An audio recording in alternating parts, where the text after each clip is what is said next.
Guys, magandang araw sa inyo dyan. Kamusta guys? May tuturo akong tips sa inyo guys para makatipid kayo sa gasolina. Lalo't na nagmamahal ang gasolina. At guys, kung di pa kayo nakasubscribe sa aking YouTube channel, mag-subscribe na kayo guys. Or sumisi na. Alam mo nga guys, sa halagang 30 pesos guys, 2 araw na siya guys. Ang lupit talaga guys. Punong-puno yung tangke ng gasolina ko guys. Kasi sikretong malupit yan guys para walang pumasok na hangin sa tangke ng gasolina mo guys. Mahina yung consume ng gasolina niya guys kapag full tank yung motor mo guys. Try nyo na guys, ang lupit talaga guys. Kahit sobrang luma ng motor ko guys, ang tipid-tipid talaga sa gasolina guys. Kahit long distance ako guys, sobrang tipid niya guys pag puno yung tangke ng motor mo.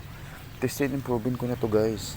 Try nyo na guys para makatipid kayo sa gasolina, lalo't na nagmamahal palagi yung gasolina guys.